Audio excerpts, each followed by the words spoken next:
you know what? It was really good actually. I mean, after the weather yesterday, was panicking a little bit, but I mean, it's fantastic sunshine. Crowds were amazing.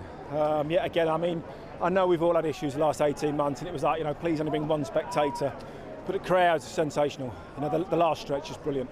Oh, it's incredible, and it's not just me running for cancer research, Bobby Mumford, it's everybody. I mean,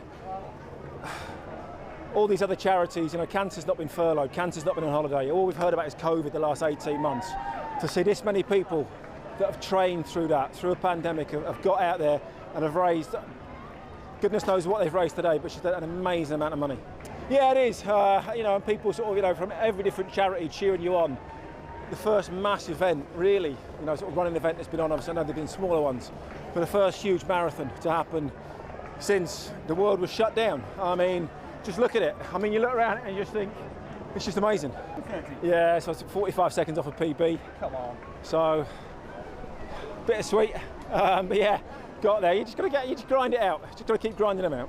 Yeah, fingers crossed. I'll keep raising money for cancer research, the Bobby Mumford Fund.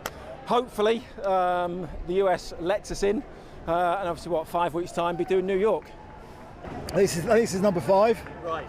So it's. And how was it?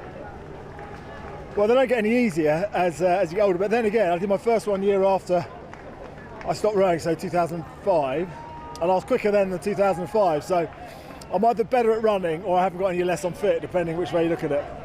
Well, this year especially, but it's the best of British. You've got amazing crowd supporting not just their partner, mate, or charity they're supporting, but they clap every runner going along, and then you got.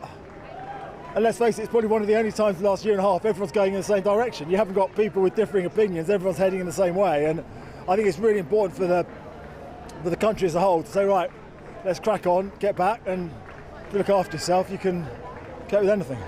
Well, I think exercise has actually helped a lot of people out in isolation, and it's been one of the only times you have been allowed out of the house to do exercise, and then having a goal to work towards, and then keeping that going once it's opened up is brilliant. It's testament to 40,000 plus runners that they saw it right the way through.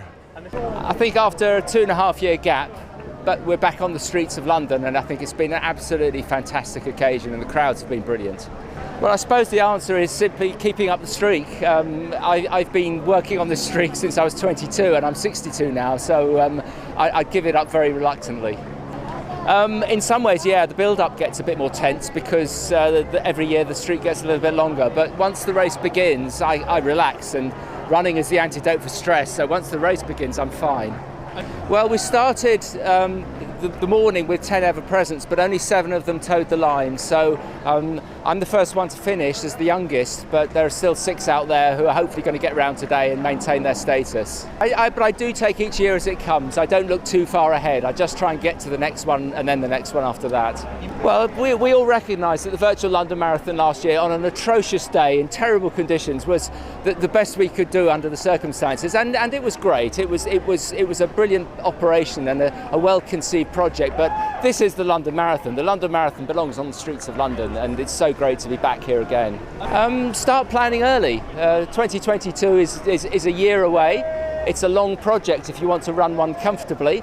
Try and enrol with a charity and raise money for a worthy cause.